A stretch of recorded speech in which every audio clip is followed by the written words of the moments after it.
chaque bataille est à la fois une victoire et une défaite. Tout dépend du drapeau que l'on arbore. Dans chaque théâtre de la Seconde Guerre mondiale, les batailles gagnées et perdues déterminèrent la possession des territoires, des ressources et de la force nécessaire pour continuer à combattre. Pour certaines de ces batailles, ce fut la victoire qui influença le plus le cours ultérieur de la guerre. Pour d'autres, ce fut la défaite. Et parfois, plus souvent qu'on ne pourrait le croire, un seul engagement porta les deux significations à la fois. Un triomphe vu d'un côté et une catastrophe vue de l'autre, dont les conséquences se répercutèrent sur des mois et des années de guerre d'une façon que personne présent sur le moment n'aurait pu prévoir. Voici l'histoire des batailles gagnées et perdues qui décidèrent de l'issue du plus grand conflit de l'histoire, une guerre qui atteignit tous les continents, toucha toutes sortes de terrains et exigea toutes sortes de stratégies. Des batailles livrées en mer et dans la jungle aux batailles menées dans les rues des villes.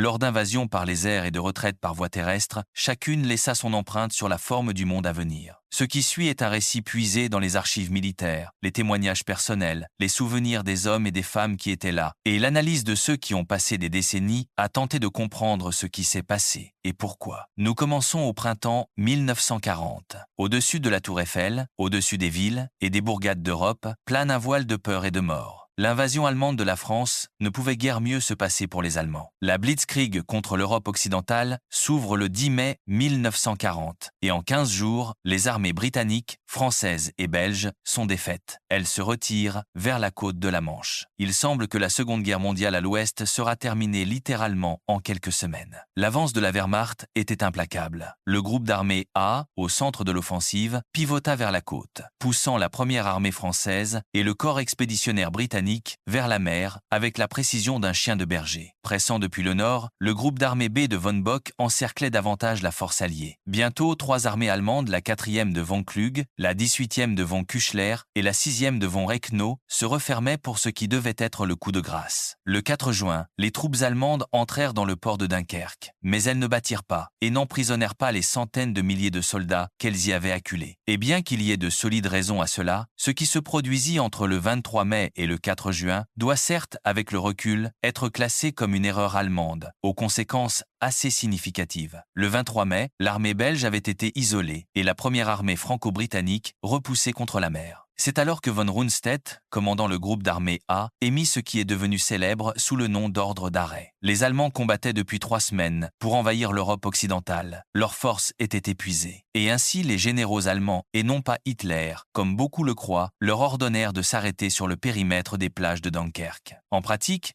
les Allemands accordèrent aux alliés occidentaux quelques jours de grâce. Pourquoi donc von Rundstedt et Hitler stoppèrent-ils leur offensive dévastatrice? Les divisions de Panzers avaient été réduites de 30% dans la Blitzkrieg qui les avait menées jusqu'à la Manche. Et l'essentiel de la machine militaire française restait invaincu, comme d'ailleurs la plus grande partie de la France. Les Allemands craignaient la possibilité d'une contre-attaque alliée. Ils combattaient une armée qui avait pour l'essentiel gagné la Première Guerre mondiale. Et les Allemands s'inquiétaient donc que leur ennemi ne se rende trop facilement. Il y avait une prudence très sensée de la part des commandants allemands, qui savaient aussi que leurs propres troupes étaient désorganisées par le succès. Lorsque Hitler rendit visite à von Rundstedt, son acceptation de l'ordre d'arrêt fut facilitée par les assurances du Reichsmarschall Hermann Göring, qui réclamait avec insistance et garantissait le succès de laisser à sa Luftwaffe le soin d'achever les troupes alliées piégées. Le pays autour de Dunkerque n'était pas propice à la guerre blindée. Il était plat, mais découpé par des canaux et des fossés de drainage très similaires, en fait, au combat de la Première Guerre mondiale en Flandre, que les commandants seniors des deux camps, Hitler inclus, se rappelaient d'une vingtaine d'années auparavant. Le jour même où Hitler et Göring arrêtèrent leur plan, le commandant britannique, Lord Gort,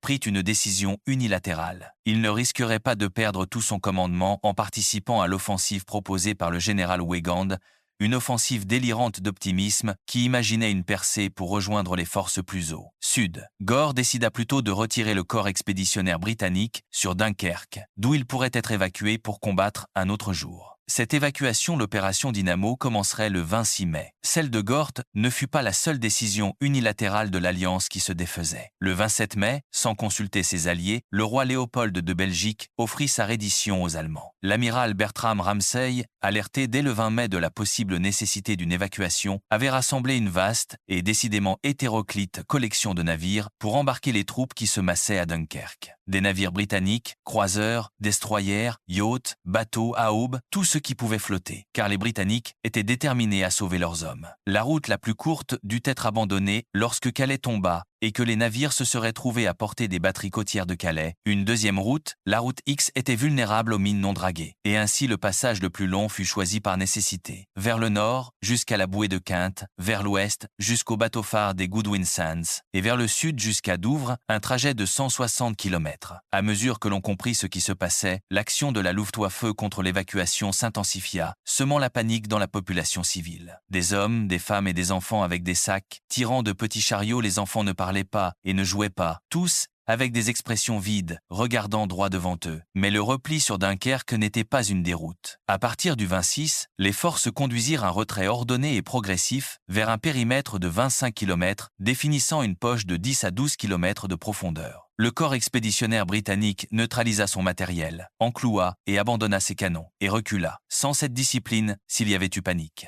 Ce qui se passa à Dunkerque n'aurait pas été possible. Et pourtant, là-bas, l'évacuation se déroulait avec efficacité. 25 000 hommes avaient été embarqués à la fin du deuxième jour de l'opération. Le 30, et un jour du plus grand nombre d'hommes évacués, le chiffre, était monté à 68 014. Le port était jonché de navires coulés. Un soldat se souvint d'avoir couru vers le quai, d'avoir repéré de la fumée sortant de la cheminée d'un navire, et de s'y être précipité en sprint. Le navire s'éloignait déjà du quai lorsqu'il réussit à sauter à bord. Dieu merci, se souvint-il. L'efficacité de la Luftwaffe fut limitée. Les bombardiers ne pouvaient pas opérer de nuit. La visibilité était réduite par de fréquentes brumes, bien que la mer calme favorisât la flotte d'évacuation. Et la Royal Air Force put suffisamment harceler les avions allemands pour restreindre leur effet. À la fin de l'opération Dynamo, la RAF avait perdu 177 appareils. Les Allemands, 240. Si les Allemands ne s'étaient pas arrêtés le 23, il est peu probable qu'une telle évacuation eût pu être menée. L'évacuation de Dunkerque signifiait plusieurs choses. En termes purement pratiques, elle signifiait que les Britanniques disposaient littéralement de centaines de milliers d'hommes pour continuer le combat. Ce n'étaient pas seulement des troupes britanniques,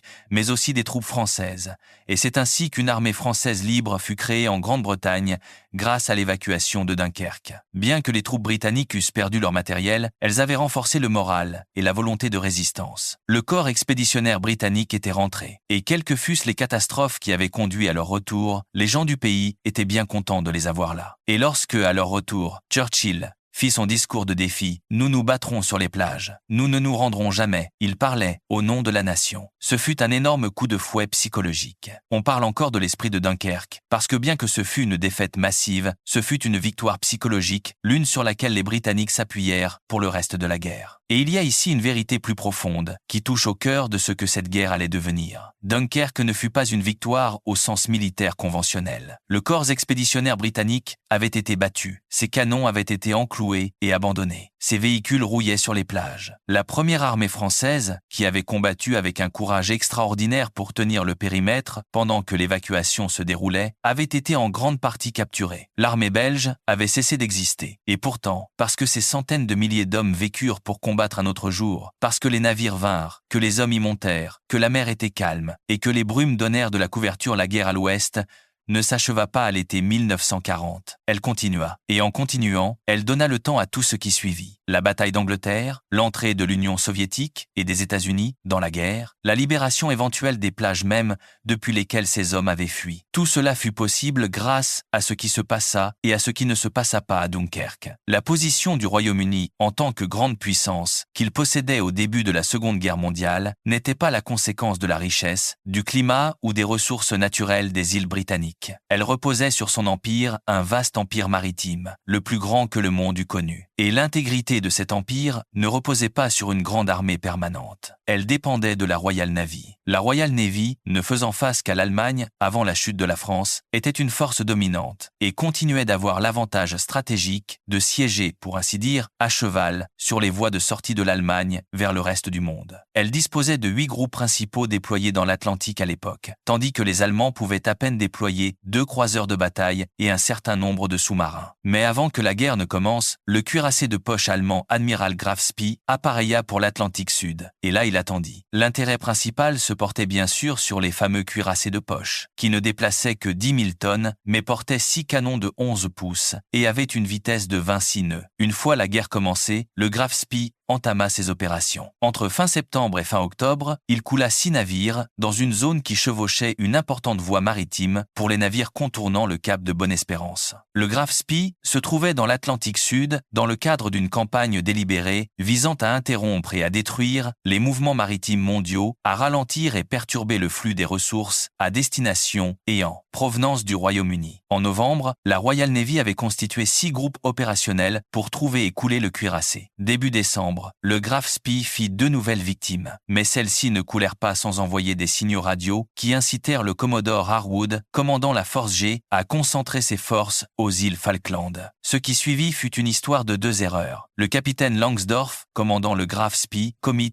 sa première erreur. Apercevant la fumée de 4 des croiseurs de Harwood et les prenant pour des destroyers en mission d'escorte, il s'avança à l'attaque. Son devoir n'était pas d'engager des navires de guerre britanniques. Son devoir était de préserver ce navire intact. Dès qu'il détecta des navires britanniques, il aurait dû tenter de partir dans la direction opposée. Ce qui suivit, l'histoire le connaît sous le nom de bataille du Rio de la Plata. Langsdorff engagea l'Exeter, l'Ajax de la Royal Navy et l'Achille de la division de la Royal New Zealand Navy. Dès qu'il réalisa son erreur, il fonça vers l'ennemi pour l'empêcher de le distancer. Le Graf Spee avait des moteurs diesel. Les navires britanniques avaient de la vapeur, qui ne pouvait pas accélérer rapidement. Le Graf Spee engagea l'Exeter à 10 à 7000 mètres. À 6-18, l'Exeter avait viré au nord-ouest face à l'approche allemande. Harwood répartit en fait les croiseurs pour qu'ils arrivent sur Langsdorff depuis 2 directions, ce qui le déstabilisa. L'Ajax et l'Achille, virant ensemble vers le nord-est, forcèrent Langsdorff à disperser ses tirs. Après 2 minutes, l'Exeter ripostait, mais le Graf Spee avait un armement bien supérieur. Il infligea des dommages assez significatifs aux 3 croiseurs britanniques, qui étaient en infériorité d'armement face à ses canons de 11 pouces contre des canons de 8 pouces et 6 pouces du côté britannique. À 6:30, l'Ajax et l'Achille s'étaient rapprochés à 12 000 mètres, forçant les artilleurs allemands à diviser leur artillerie principale. Après près d'1 heure, l'admiral Graf Spee en avait terminé, loin d'être hors de combat, naviguant encore, et en état de prendre la mer, mais condamné. Un obus de l'Exeter,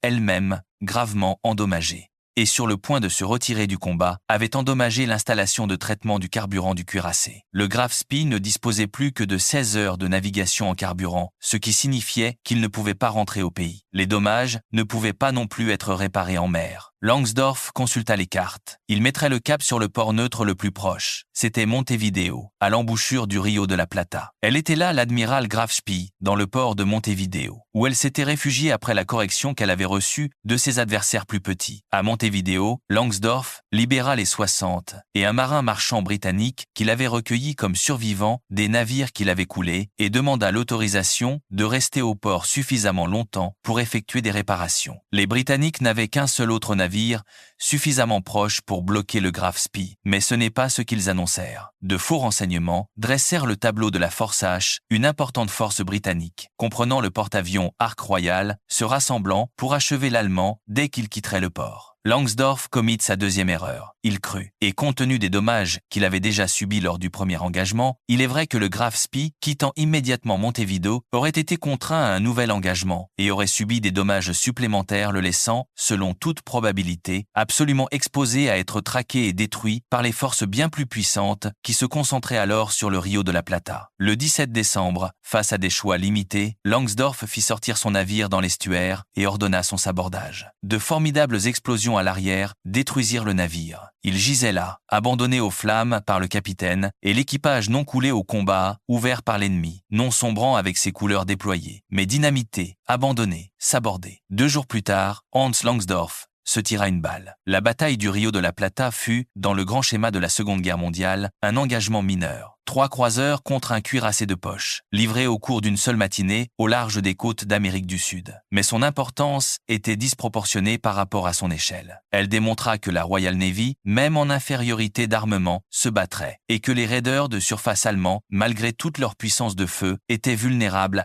à l'agressivité, à la tromperie et à la simple arithmétique de la consommation de carburant. Le Graf Spee avait terrorisé l'Atlantique Sud pendant des mois, mais il suffit d'un seul obus sur une installation de traitement du carburant pour mettre fin à sa carrière. La guerre, comme si souvent, se décida sur les plus infimes détails. Et il y avait une leçon dans le sabordage, également une leçon sur la psychologie du commandement. Langsdorff n'était pas un lâche. Il avait combattu courageusement et traité ses prisonniers avec dignité. Mais face à des choix impossibles et à de faux renseignements, il choisit la destruction plutôt que le risque d'un nouveau combat. C'était, à sa façon, un avant-goût des choix auxquels les commandants des deux camps allaient faire face encore et encore au fur et à mesure que la guerre avançait, des choix entre combattre et préserver, entre la gloire et la survie, entre les exigences de l'honneur et la réalité des mathématiques. Même lorsqu'une armée marche vers une victoire certaine, un faux pas peut conduire à un revers, une défaite. En 1937, le Japon lança une invasion à grande échelle de la Chine. Cela ne se passa pas comme prévu. La progression fut lente. La résistance fut plus tenace qu'on ne l'avait anticipé. En 1939, les ambitions coloniales japonaises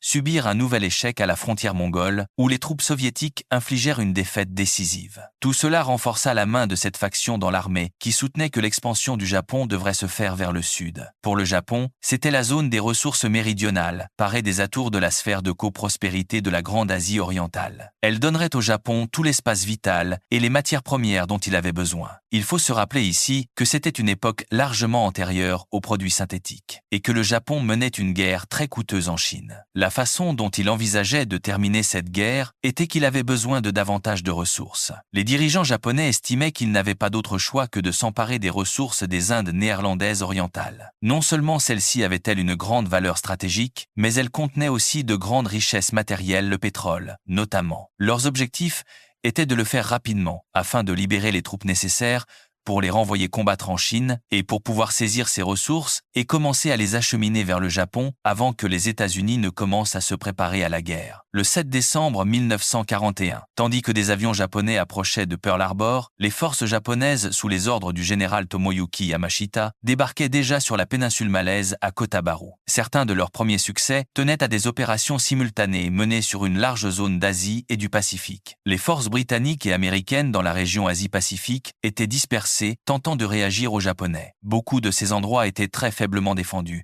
de sorte que les Japonais les saisissaient très rapidement avant de passer à autre chose, car leur plan de bataille dictait que les troupes nécessaires à une opération étaient ensuite déplacées relativement rapidement vers la suivante. À la fin de 1941, à peine plus de 3 semaines après que le code Tora eut lancé le raid sur Pearl Harbor, les Japonais étaient désormais prêts pour une invasion à grande échelle de la Birmanie, la conquête des Philippines, l'assaut sur Singapour et la défaite des Néerlandais dans les riches Indes orientales néerlandaises. Comme Churchill avait dit de la chute de la France, comment cela avait-il pu se produire ? Lorsque les transports japonais, plus d'une vingtaine, amenèrent le groupe d'armée de Yamashita à terre, sur 7 sites le 8 décembre, ils ne rencontrèrent pratiquement aucune opposition. Les forces britanniques étaient dans leur déploiement habituel, particulièrement concentrées autour de la base de Butterworth, et n'avaient pas été déplacées malgré la menace croissante du militarisme japonais et la présence de la force japonaise de l'autre côté du golfe de Thaïlande. La 5e division d'infanterie sécurisa rapidement les bases aériennes de Patani et de Singora. La prise de Singora, là où la péninsule se rétrécit, rendit possible le mouvement des forces japonaises vers la côte ouest, ce qui signifiait que Yamashita pouvait avancer sur 2 fronts, divisant ainsi les défenseurs. Les Japonais maintinrent une flexibilité dans l'action. La côte est, faiblement défendue, n'était guère plus qu'une marche vers le sud. La côte ouest exigeait des tactiques différentes, et ils les appliquèrent. Des manœuvres de débordement rendirent soit impuissantes de solides positions défensives dans le sillage de troupes qui les avaient contournées, soit plus souvent les encerclèrent et les écrasèrent. Par endroits, ces débordements impliquèrent de traverser une jungle que les Britanniques avaient jugée impraticable, un écho de l'erreur française exposée par l'avance à travers les Ardennes. Le terrain fut exploité par les Japonais d'une façon qu'il ne le fut pas par les Britanniques. Les défenseurs ne parvinrent jamais tout à fait à comprendre comment empêcher les Japonais de les déborder, aussi bien en utilisant les zones forestières qu'en débarquant depuis de petites embarcations pour contourner les positions britanniques à terre par la mer. Tous les premiers rapports de Malaisie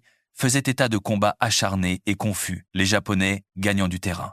Les Japonais avaient été spécifiquement entraînés à la guerre dans la jungle. Les forces britanniques et du Commonwealth, non. Leur stratégie avait souffert d'une planification manualière traditionnelle, une planification qui avait, d'une certaine façon, pâti de l'arrogance impériale. Une bonne part de préjugés raciaux sous-tendait l'évaluation initiale des Alliés quant aux capacités militaires japonaises. Ils sous-estimèrent leur capacité à manœuvrer. Ils sous-estimèrent leur capacité à combattre. Ils sous-estimèrent leur volonté d'exploiter le terrain à leur avantage. Ils sous-estimèrent les capacités de leurs avions. Ainsi, les Japonais purent s'emparer du contrôle des airs dans les zones où ils combattaient très rapidement. La vitesse était fondamentale dans la pensée militaire japonaise, si bien qu'elle était intégrée dans chaque aspect de l'opération. opérations. Les troupes non seulement dans la campagne de Malaisie, mais partout et tout au long de la guerre se déplaçaient avec très peu de soutien logistique. Lorsque, le 21 décembre, les formations britanniques reçurent l'ordre de se concentrer sur une ligne derrière la rivière Perak, il était trop tard. Le Japon continua d'enregistrer des victoires, avançant plus vite que ses adversaires ne pouvaient se remettre, si bien que Singapour, les Philippines et les Indes orientales allaient toutes tomber. S'il y eut une véritable blitzkrieg dans la Seconde Guerre mondiale, c'était celle-là. En quelques semaines, le Japon avait gagné pour lui-même 1/6 de la surface de la planète. Pendant un temps, il sembla que l'on avait affaire à un ennemi surhumain, un soldat qui pouvait continuer indéfiniment, qui se battait comme un diable, qui ne combattait pas de la façon dont les forces occidentales s'attendaient à combattre. Cela signifiait aussi qu'il y avait une vaste étendue de territoire que les Alliés, s'ils voulaient gagner la guerre, devraient reprendre aux Japonais. Mais après 6 mois, l'invincibilité apparente du Japon fut stoppée lors d'une grande bataille navale en un lieu appelé Midway. La conquête japonaise de l'Asie du Sud-Est demeure l'une des campagnes militaires les plus stupéfiantes de l'histoire moderne. En termes de rapidité, de territoire conquis et d'audace pure d'opérations simultanées couvrant des milliers de kilomètres d'océan et de jungle, elle a peu d'équivalent. Les Britanniques avaient passé des siècles à construire un empire en Asie. Les Japonais en démantelèrent la moitié orientale en quelques semaines. Singapour, la forteresse supposément imprenable, le symbole de la puissance britannique en Orient, tomba le 15 février 1942 dans ce que Churchill lui-même appela le pire désastre de l'histoire militaire britannique. Les Philippines suivirent. Les Indes néerlandaises suivirent. La Birmanie suivit. Chaque domino fit tomber le suivant. Et chaque chute semblait confirmer que l'ancien ordre colonial était terminé. Mais conquête et contrôle sont deux choses très différentes. Les Japonais avaient saisi 1/6 de la planète, certes, mais maintenant ils devaient le tenir, le défendre, le ravitailler et l'administrer, tout en menant une guerre en Chine qui n'avait pas de fin en vue. La vitesse même qui leur avait valu leur empire allait en devenir la faiblesse, car ils avaient dépassé leur ligne d'approvisionnement, surmené leur marine et réveillé un géant industriel aux États-Unis qui, en l'espace de 2 ans, produirait des navires de guerre et des avions à un rythme que les Japonais ne pourraient jamais espérer égaler. Quand la marée se retournerait, ce serait avec une vengeance. L'ampleur écrasante d'actions significatives, comme les débarquements en Normandie ou le balayage épique du Japon à travers la région Asie-Pacifique, domine notre vision de la guerre, nous détournant de campagnes injustement qualifiées de secondaires. Mais certaines de ces campagnes secondaires ont une réelle importance stratégique, et tout implique de véritables combats, de véritables destructions, de véritables morts. Dans les suites de la Première Guerre mondiale, la Grande-Bretagne et la France, alors possesseurs des 2 grands empires maritimes du monde, s'étaient partagé le Moyen-Orient. Avec la chute de la France, le gouvernement collaborationniste fut autorisé à conserver le contrôle des colonies françaises. C'est ainsi que des forces opposées se faisaient face de part et d'autre de la frontière désertique. La France avait façonné le Liban et la Syrie, gardant tous deux la Méditerranée orientale, et la Syrie chevauchant les routes vers l'Iran, alors appelé Perse, grande source de pétrole vital, et voisinant la sphère d'influence britannique en Irak, où la rébellion contre les Britanniques n'avait été jugulée qu'en mai. Le 8 juin, une force conjointe britannico du Commonwealth et de la France libre entra au Liban et en Syrie, s'attendant à ce que la garnison vichiste forte de 45 000 hommes se rende et rejoigne la cause alliée. Mais elle ne le fit pas. Et 6 semaines de combats acharnés s'ensuivirent avant que les Français de Vichy ne perdent la bataille, avec 6 000 hommes comptés comme pertes. Les Français de Vichy résistèrent habilement sur les 3 routes d'avance alliées. Dans le secteur côtier, de violents combats eurent lieu sur la rivière Litani le 9 juin. Le 12, il fut décidé de transférer la majeure partie des forces vers l'avance côtière, où la 10e division indienne et les forces françaises libres progressait bien. Une grande partie de la force vichiste était composée de troupes coloniales françaises. Les troupes vichistes se retranchèrent solidement à tous les points, retenant souvent leur feu jusqu'à bout portant. Mais cela ne fit que rendre les forces attaquantes d'autant plus déterminées à finir le travail. Lorsque l'Australien James Heather Gordon chargea un emplacement de mitrailleuses lors de la bataille de Jezzine, action pour laquelle il reçut la croix de Victoria, il découvrit qu'il avait combattu non pas des Français, mais des Sénégalais. L'avance alliée marqua le pas sur le Djebel Abou Atrez, où un mouvement de débordement par des chars français libres fut stoppé par de violents tirs d'artillerie vichiste. Les troupes tenant Canetra sur l'autre route principale vers Damas signalèrent l'approche d'une forte force vichiste venant du nord. 2 compagnies de troupes françaises libres furent envoyées renforcer les positions défensives en travers de la route. À 9 heures du matin le 15 juin, des troupes indiennes progressaient dans les collines. En moins d'une heure, elles avaient capturé Tel Quissoué. À 11h30, des fusiliers marins français libres avaient sécurisé le village de Montcalbet. Dans la deuxième phase de l'attaque, les Français libres combattaient les Français de Vichy, la tragédie même que le général de Gaulle avait voulu éviter à Dakar. Quel commentaire sur le prétendu honneur des dirigeants vichistes qu'ils aient ordonné à leurs hommes de combattre non seulement leurs anciens alliés britanniques, mais même les Français libres, leurs propres compatriotes. Durant la nuit du 15 juin, des troupes indiennes prirent Arthos sur la route Canetra-Damas, coupant les communications de la force vichiste qui avançait sur Canetra. Mais leur approche était trop lente. Dans l'après-midi du 16 juin, les alliés à Canetra, en infériorité numérique de 3 contre 1 et face à des chars contre lesquels ils n'avaient pas de contre-mesures efficaces, se rendirent. Mais le 18, la situation avait été rétablie. L'attention alliée se tourna vers Damas, qui tomba le 21 juin. Ce même jour, une force mixte de troupes britanniques, dont celle de la Légion arabe, entra en Syrie depuis l'Irak et avança sur Palmyre, qui fut attaquée le 25 juin. Les forces vichistes tinrent 9 jours avant de se rendre. Et puis finalement, l'entrée dans Damas. On ne pouvait guère dire que la population avait l'air morose à l'arrivée des Alliés. Après la capture de Damas, la progression vers Beyrouth, principalement assurée par la 7e division australienne, devint le principal objectif allié. Le 10 juillet, les Australiens étaient à 10 km de Beyrouth. La 4e brigade de cavalerie britannique se refermait sur Homs. La 10e division indienne avançait dans le nord de la Syrie. Le commandant vichiste, le général Henry Dance, demanda un armistice. Il avait perdu la bataille. Son commandement de 38 000 soldats survivants se vit offrir le choix d'être renvoyé en France de Vichy ou de rejoindre les forces françaises libres. Moins de 6 000 choisirent de rejoindre la France libre. Cela importait moins que le contrôle que la Grande-Bretagne détenait désormais au Moyen-Orient. La Méditerranée orientale, le canal de Suez et les champs pétroliers arabes étaient tous plus défendables grâce à cette campagne secondaire en Syrie. La campagne de Syrie-Liban est souvent oubliée. Elle ne figure pas dans l'imagination populaire de la Seconde Guerre mondiale. Il n'y a pas de film célèbre à son sujet, pas de photographies emblématiques. Et pourtant, les hommes qui combattirent, Australiens, Indiens, Britanniques, Français libres, et oui, Français de Vichy combattirent, saignèrent et moururent avec le même courage et la même peur que ceux qui se battirent à El-Alamein, en Normandie ou à Stalingrad. La campagne consolida la position de la Grande-Bretagne au Moyen-Orient, à un moment où cette position était désespérément vulnérable et elle refusa aux puissances de l'Axe une tête de pont qui aurait pu modifier tout l'équilibre de la guerre en Méditerranée. Certaines campagnes secondaires, il s'avère, n'ont rien de secondaire. Les Alliés progressaient péniblement depuis leur tête de pont de Normandie, avançant vers le nord et vers l'est, repoussant les Allemands et s'approchant lentement face à la résistance du Rhin et du moment où ils mettraient le pied sur le sol allemand. Market Garden est une bataille bizarre, car elle naît du désir du maréchal Bernard Montgomery de foncer sur l'Allemagne. Montgomery, le commandant britannique, et Dwight Eisenhower, le commandant suprême américain, entretenaient une relation très tendue. Ils avaient des façons fondamentalement différentes de commander, de se projeter, et ils n'étaient pas d'accord sur la stratégie pour l'avance alliée en Allemagne. Eisenhower, raisonnablement, pourrait-on soutenir, voulait avancer sur un large front. Montgomery avait une idée différente, percer les défenses allemandes et s'engouffrer dans la plaine d'Allemagne du Nord. Montgomery espérait que son plan répondrait aussi à ses critiques concernant sa conduite après le jour J, quand certains l'avaient jugé trop prudent. L'opération Market Garden n'était pas un plan prudent. Suite à l'approbation d'Eisenhower, Montgomery reçut les troupes et les ressources dont il avait besoin. Une nouvelle offensive prenait forme, et tout le monde savait que ce serait l'une de ces opérations combinées le coup de grâce qu'ils attendaient tous avec impatience. Market Garden était essentiellement 2 opérations. Market était l'opération aéroportée, le largage de troupes aéroportées au-delà des ponts. Garden était l'avance terrestre pour rejoindre ses forces aéroportées.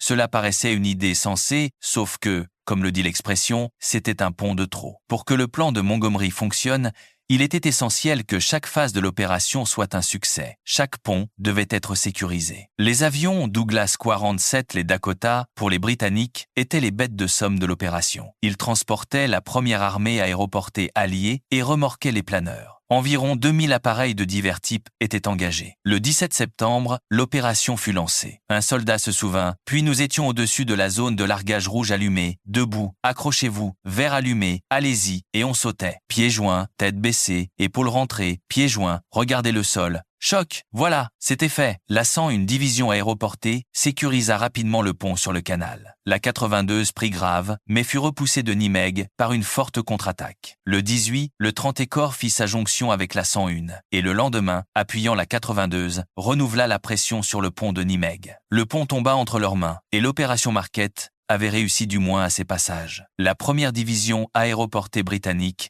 avait atteint son objectif initial le premier jour. Les unités de parachutistes et de planeurs étaient bien regroupées, et après de durs combats, le pont sur le Rhin fut sécurisé. 3 bataillons avancèrent respectivement par le nord, le centre et le sud, mais seul le 2e bataillon, au sud, avait atteint son objectif final sur les approches nord du pont. Et là, il se trouva bloqué. Le pont était loin en avant du 30 corps. Un pont de trop, en fait. À moins que la résistance allemande ne fût modérée, ce qui n'était pas le cas. À ce stade de la guerre, les alliés occidentaux avaient presque la maîtrise totale des renseignements secrets allemands. Ils lisaient les messages allemands pratiquement dès qu'ils étaient envoyés. Ce qu'ils savaient, mais qui ne fut pas transmis aux troupes chargées d'exécuter cette opération, c'est que précisément, à l'endroit où les parachutistes devaient être largués, une division blindée allemande se trouvait au repos et en réapprovisionnement.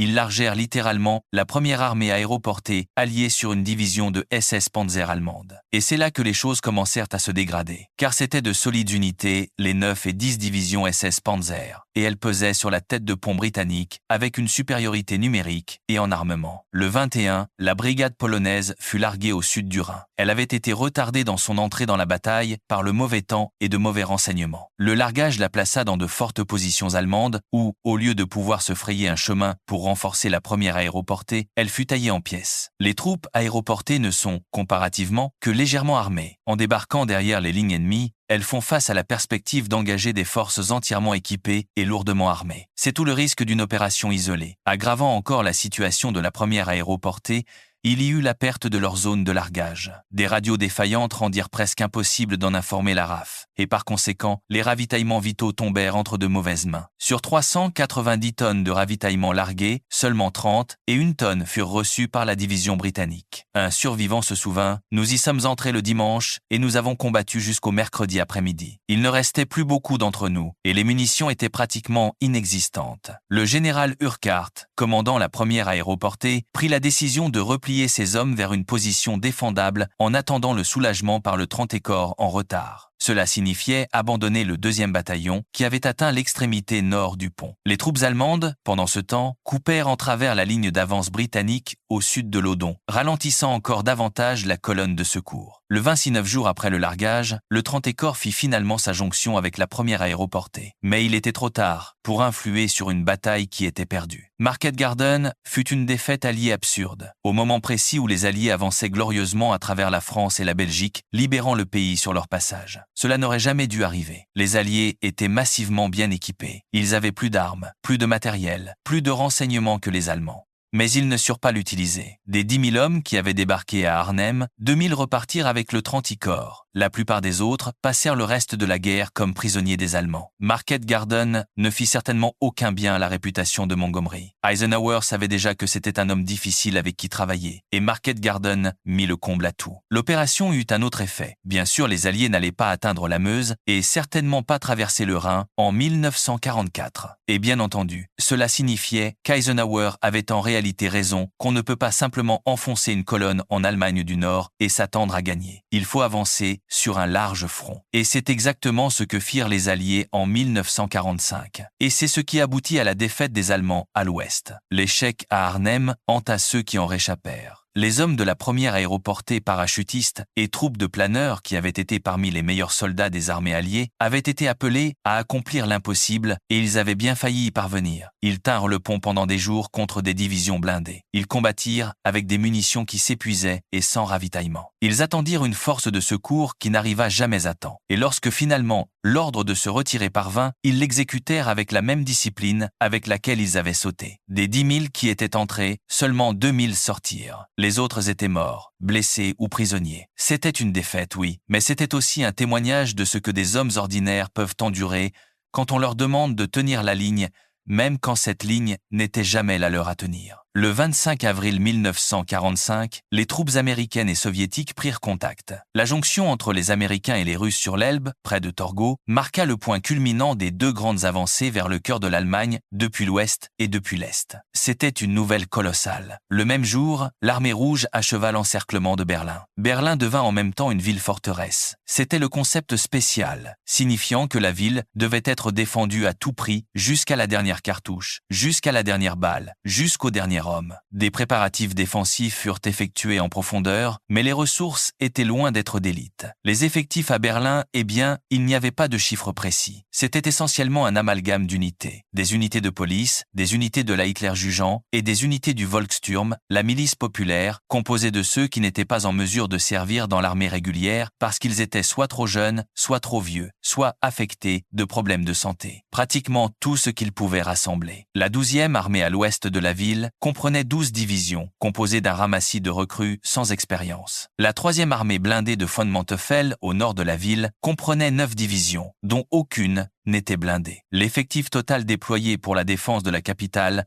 représentait environ 50 divisions médiocres. Face à elles, s'avançaient près de 200 divisions de l'armée rouge. Et tandis qu'elles avançaient, elles brûlaient tout sur leur passage. L'offensive soviétique était conçue pour assurer la chute de Berlin au plus tard, le 1er mai, le jour de la fête du travail. Les forces soviétiques commencèrent à se mouvoir le 12 avril. Les raids aériens continuaient à pilonner la ville. Les Berlinois construisirent des barricades avec des tramways, entassèrent des gravats pour bloquer les rues. Mais comment cela pouvait-il aider? Cette armée soviétique avançait sur Berlin et la garnison de Berlin comptait moins de 100 000 hommes. C'était moins qu'un corps d'armée contre 7 armées soviétiques complètes et valides. Leur situation était désespérée, pour le moins. Le premier front biélorusse de Zhukov tenait le centre. Le premier front ukrainien de Konev se tenait au sud. Le deuxième front biélorusse de Rokossovski au nord.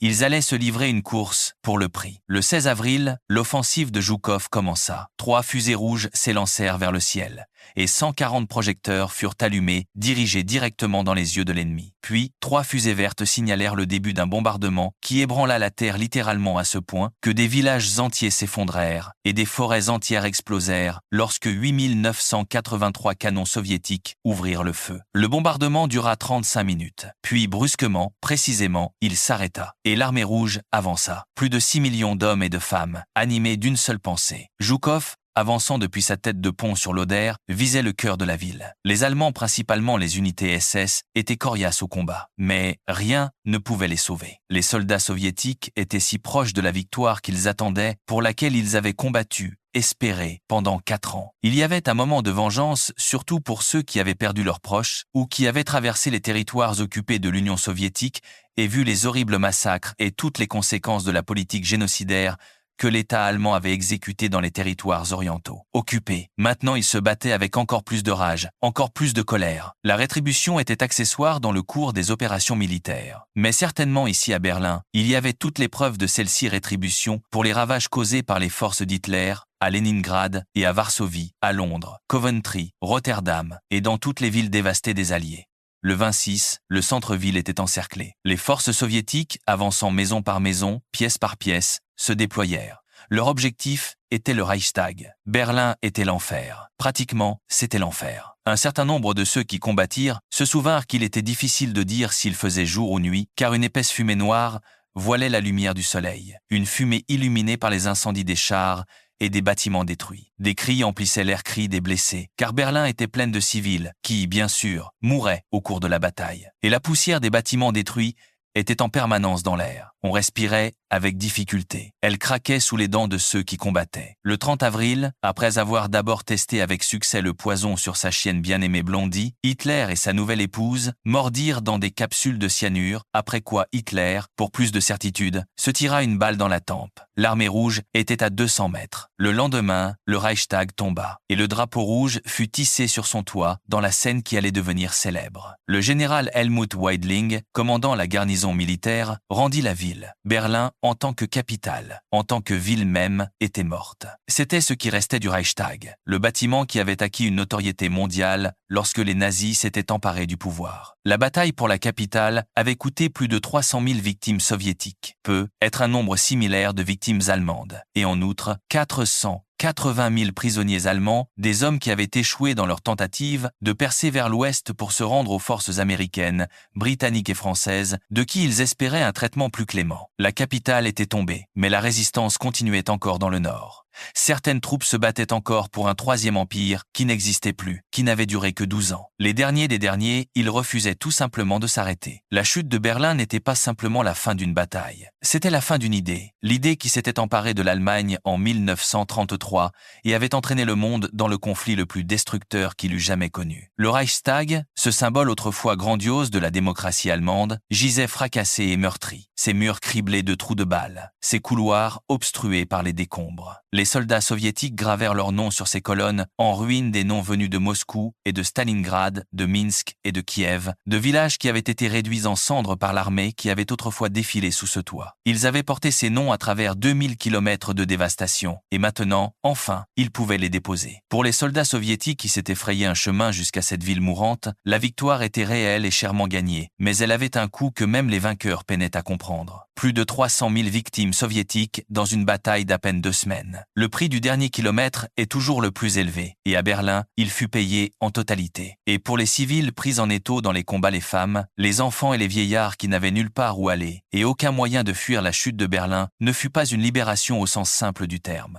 C'était la fin d'un cauchemar et le début d'un autre. La guerre était revenue chez les gens qui l'avaient déclenchée, et elle ne leur fit pas plus, grâce qu'ils n'en avaient accordé aux autres. Et ainsi, nous revenons là où nous avons commencé. Chaque bataille est à la fois une victoire et une défaite. Tout dépend du drapeau que l'on arbore. À Dunkerque, la plus grande évacuation militaire de l'histoire naquit des mâchoires de la plus grande catastrophe militaire. Et de là, les Britanniques tirèrent l'esprit qui les soutiendrait durant les années les plus sombres qui suivirent. Dans l'Atlantique Sud, la fierté de la flotte de cuirassés de poche allemande fut réduite à une carcasse en flammes dans un estuaire uruguayen. Défaite non par une flotte supérieure, mais par l'audace de 3 croiseurs en infériorité d'armement et par la tromperie d'un signal qui ne fut jamais vrai. Dans les jungles de Malaisie, le mythe de l'invincibilité occidentale fut brisé en quelques semaines par un ennemi dont les capacités avaient été fatalement sous-estimées. Et ce faisant, le Japon s'empara d'un 1/6 de la surface de la planète pour découvrir que le territoire qu'il avait conquis allait devenir le vaste champ de bataille de sa propre destruction. Dans les collines de Syrie et du Liban, des hommes qui avaient autrefois servi sous le même tricolore tournèrent leurs armes, les uns contre les autres. Français libres contre Français de Vichy, frères contre frères dans une campagne secondaire qui n'avait rien de secondaire, car elle sécurisa les champs pétroliers et les voies maritimes dont dépendait tout l'effort de guerre allié. À Arnhem, les meilleurs soldats aéroportés du monde